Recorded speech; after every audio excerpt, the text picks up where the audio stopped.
अस्सलाम वालेकुम एवरीवन, मैं हूं मोहम्मद तलहा। आप लोग देख रहे हैं तलहा स्पेस एकेडमी। आज की ये जो वीडियो है इसमें हम लोग फर्स्ट ईयर फिज़िक्स का चैप्टर नंबर 4 जो है रोटेशनल एंड सर्कुलर मोशन, उसके न्यूमेरिकल सॉल्व करने वाले हैं। और इस चैप्टर के न्यूमेरिकल की एक वीडियो ऑलरेडी अपलोडेड है जिसमें हमने क्वेश्चन नंबर 1 से लेके क्वेश्चन नंबर 5 सॉल्व किया है। और आज की ये जो वीडियो है इसके अंदर हम लोग न्यूमेरिकल सॉल्व करेंगे 6 टू ऑनवर्ड। जितने भी न्यूमेरिकल हैं इस चैप्टर के 10 न्यूमेरिकल्स, उनको जो है वो आज की वीडियो के अंदर हम लोग सॉल्व करने वाले हैं। तो चलिए शुरू करते हैं। क्वेश्चन नंबर 6 है, a thin disc with a 0.3 metre diameter. सही ना, एक पतली सी डिस्क है जिसका डायमीटर जो है वो 0.3 मीटर है और टोटल मोमेंट ऑफ इनर्शिया जो है उस डिस्क का वो है 0.45 किलोग्राम मीटर स्क्वायर। ये उस डिस्क का टोटल मोमेंट ऑफ इनर्शिया है और वो रोटेट कर रही है about its centre of mass, अपने सेंटर ऑफ मास के अराउंड रोटेट कर रही है। There are 3 rocks with masses of 0.2 kilogram. फिर 3 पत्थर हैं, 3 रॉक्स हैं और हर एक का मास जो है वो 0.2 किलोग्राम है। On the outer part of the disc, वो हमने रख दी outer part of the disc के ऊपर। तो अब हमें मालूम करना है find the total moment of inertia of the system.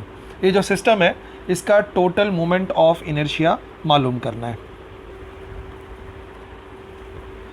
तो देखो, इस किस्म की हमारे पास एक डिस्क है और वो जो है वो रोटेट कर रही है about its centre of mass. समझ लो ये इसका सेंटर ऑफ मास है और ये जो है वो रिवॉल्व कर रही है around its centre of mass. ठीक है। अच्छा, इसका अपना जो मोमेंट ऑफ इनर्शिया है वो तो मैंने बता दिया 0.45 के बराबर है। ठीक है।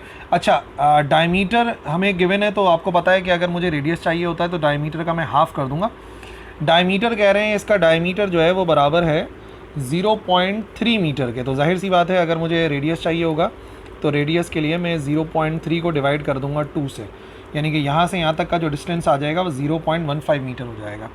और ये कह रहे हैं कि इसके रोटेशन के दौरान हमने यहाँ पर 3 पीसेज ऑफ रॉक्स रख दिए बिल्कुल इसके कॉर्नर के ऊपर, यानी कि जो भी इसका रेडियस है वहाँ पर मैंने रख दिया। तो अब इस टोटल सिस्टम की, जो सिस्टम है टोटल, इसका जो है वो मोमेंटम मुझे मालूम करना है कि अब अगर इस तरीके से रॉक्स के साथ ये गोल गोल घूम रही होगी तो टोटल रोटेशनल इनर्शिया जो है, मोमेंट ऑफ इनर्शिया कितना होगा।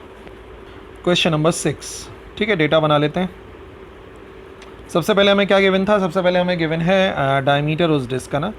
सो डेटा में हम लिख देंगे डायमीटर ऑफ डिस्क और डायमीटर को जो है वो डी से शो करते हैं और वो आ गया 0.3 मीटर के बराबर। ठीक है जी। और इसका अपना जो रोटेशनल इनर्शिया है उसको मैं I1 कह देता हूँ, वो गिवन है 0.45 किलोग्राम मीटर स्क्वायर के बराबर। और अब हमने उसके रेडियस के ऊपर जो है बिल्कुल कॉर्नर के ऊपर 3 मासेस रख दिए हैं और वो जो तीनों के तीनों मासेस हैं M1 M2 M3 वो बराबर है 0.2 किलोग्राम के। तो बताइए कि टोटल जो रोटेशनल इनर्शिया है वो कितना हो जाएगा। टोटल हमें मालूम करना है, ये टोटल मोमेंट ऑफ इनर्शिया हमें मालूम करना है। ठीक है जी। तो सबसे पहली बात यह है कि जो टोटल मोमेंट ऑफ इनर्शिया है आफ्टर रॉक्स वो बराबर आएगा, I से शो कर देते हैं, वो हो जाएगा I1 प्लस I2। इसका मतलब ये है कि जो है ना वो रोटेशनल इनर्शिया निकालना पड़ेगा जो है वो रॉक्स का सिर्फ, फिर बाद में ऐड कर दूंगा दोनों को। अब देखिए रोटेशनल इनर्शिया का वैसे फार्मूला क्या है, रोटेशनल इनर्शिया बराबर होता है mr²। पर प्रॉब्लम ये है कि यहाँ पर m कैसे निकलेगा। तो याद रखिए m टोटल मास होगा वो आ जाएगा m1 plus m2 plus m3 और साथ में इसको मल्टीप्लाई करा देंगे r² से।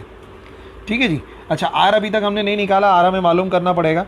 r मालूम करने के लिए हमें सिंपल सा मेथड क्या इस्तेमाल करना था, ये जो 0.3 है, अगर मुझे रेडियस मालूम करना है तो इधर अलग से मालूम कर लेते हैं। रेडियस बराबर होता है डायमीटर का हाफ, तो हम क्या कर देंगे, रेडियस बराबर हो जाएगा 0.3 डिवाइड बाई 2 और ये जो 0.3 डिवाइड बाई 2 है ये बराबर आ जाएगा r is equal to 0.15 metre के बराबर। ठीक है, इसको अलग से भी कर सकते हैं, इधर मैंने ब्रैकेट में कर लिया। तो रेडियस आ गया। मासेस कितने कितने थे, मासेस थे 0.2 प्लस 0.2 और प्लस 0.2 और प्लस करने के बाद r का स्क्वायर करना है, यानी कि 0.15 का आपने करना है स्क्वायर।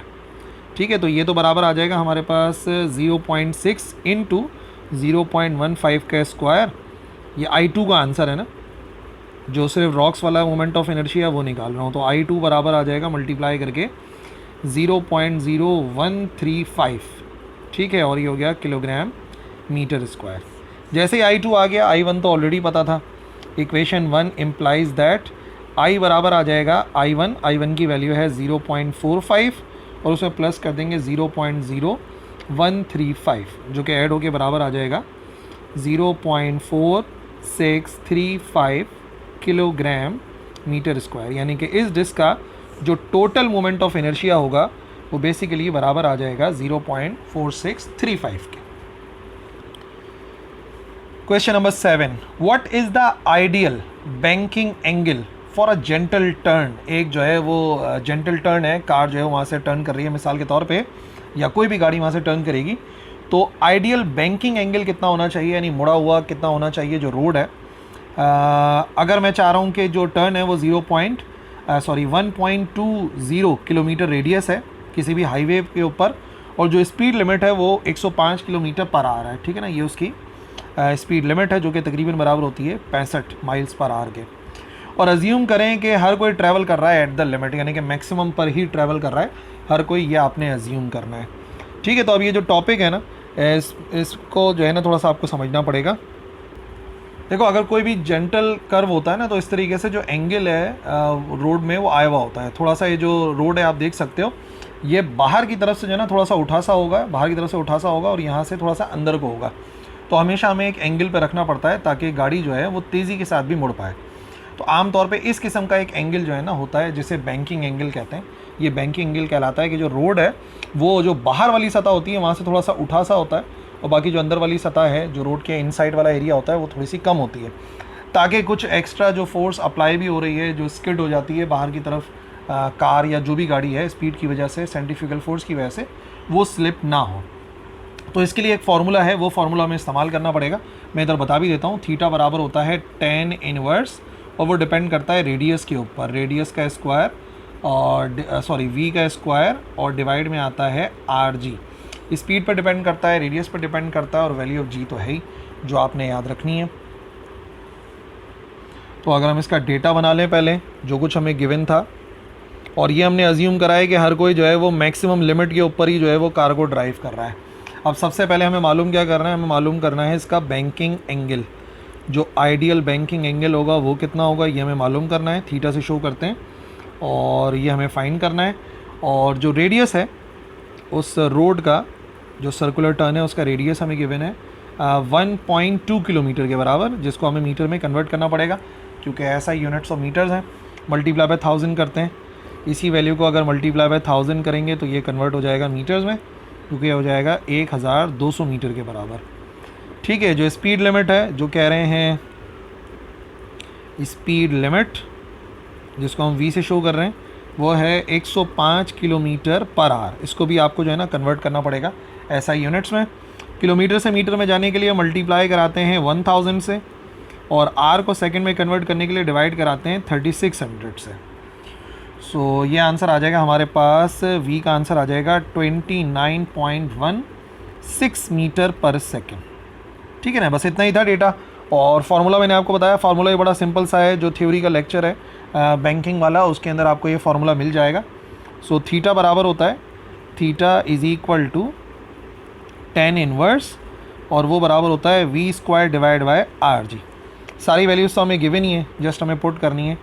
थीटा बराबर आ जाएगा tan इनवर्स v का स्क्वायर का मतलब हो गया, हमें मालूम करना पड़ेगा 29.1 का स्क्वायर, और फिर इसको डिवाइड कर देंगे rg से। r हो गया 1200 इंटू g की वैल्यू 9.8 रख के सॉल्व कर लेते हैं, तो स्क्वायर करके डिवाइड कराएंगे। थीटा बराबर आ जाएगा tan इनवर्स, और वैल्यू हो जाएगी 0.072, और जैसे ही इसका tan इनवर्स निकालेंगे तो हमारे पास थीटा का आंसर आएगा।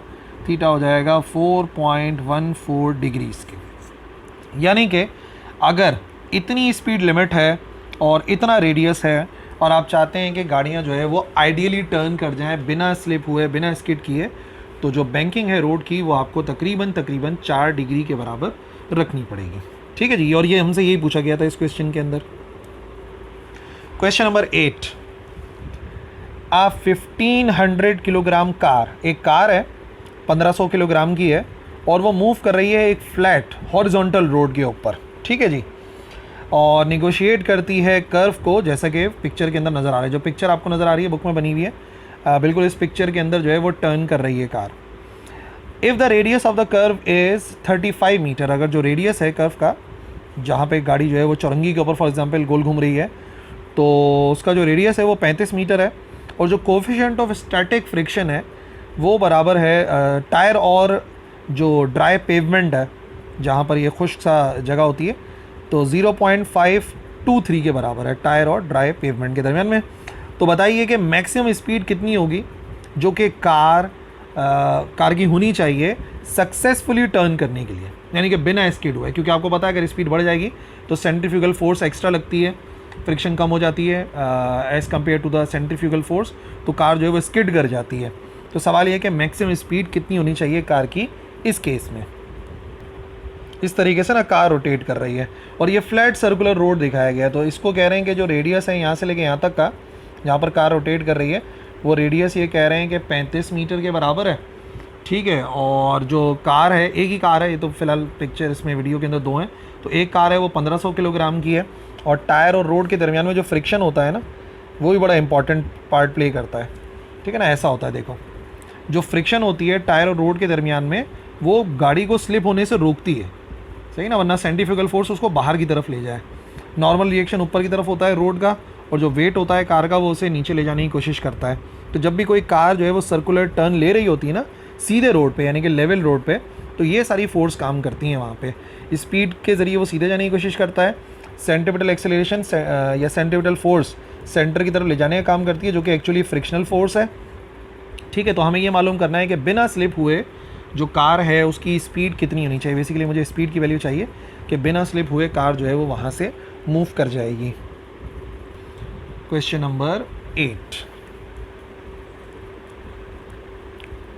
डेटा में सबसे पहले हमें गिवन था मास ऑफ द कार, वो जो कार है उसका मास कितना है जिसकी हम बात कर रहे हैं। मास ऑफ कार एम से शो कर देते हैं, वो है 1500 किलोग्राम। इसके अलावा जो रेडियस है रोड का, रेडियस ऑफ द कर्व, वो जो कर्व था उसका रेडियस कितना है उसको आर से शो कर देंगे, वो है 35 मीटर के बराबर, ठीक है। जो कोएफिशिएंट ऑफ फ्रिक्शन है टायर और ड्राई पेवमेंट के दरमियान में, कोएफिशिएंट ऑफ फ्रिक्शन जिसे हम म्यू से शो करते हैं, वो है 0.523। तो बताइए मैक्सिमम स्पीड कितनी होनी चाहिए जिससे कोई कार जो है वो टर्न ले सकती है। मैक्सिमम स्पीड मालूम करनी है, वी मैक्स भी लिख सकते हैं, चलो वी से ही शो कर देते हैं, याद रखना वी ही मैक्सिमम स्पीड है, ठीक है। अब आपको ना एक बात ज़रा समझनी पड़ेगी, कोएफिशिएंट ऑफ फ्रिक्शन का जो है ना आपको फार्मूला यूज़ करना पड़ेगा। तो अगर हम डेफिनेशन इस्तेमाल करते हैं according to the definition of coefficient of friction, तो वो बराबर होता है limiting friction divide by normal reaction, limiting friction divide by normal reaction. और याद रखिए अगर रोड लेवल पर है तो जो रिएक्शन होता है वो एक्चुअली वेट के ही बराबर होता है। नॉर्मल रिएक्शन ऊपर की तरफ जा रहा होता है, जो भी कार है उसका वेट जो है वो डाउनवर्ड लेके जा रहा होता है, और जो नॉर्मल रिएक्शन होता है वो ऊपर की तरफ होता है। लेवल रोड पे दोनों बराबर होते हैं, यानी कि आर की जगह पे तो मैं mg लिख सकता हूँ, ठीक है। अच्छा, फ्रिक्शनल फोर्स बेसिकली कहाँ से आ रही है? फ्रिक्शनल फोर्स वो सेंट्रीपिटल फोर्स है जो कि गाड़ी को स्लिप होने से रोक रही है, और अगर रोक रही है तो सेंट्रीपिटल सेंट्रीफ्यूगल दोनों बराबर ही होंगी।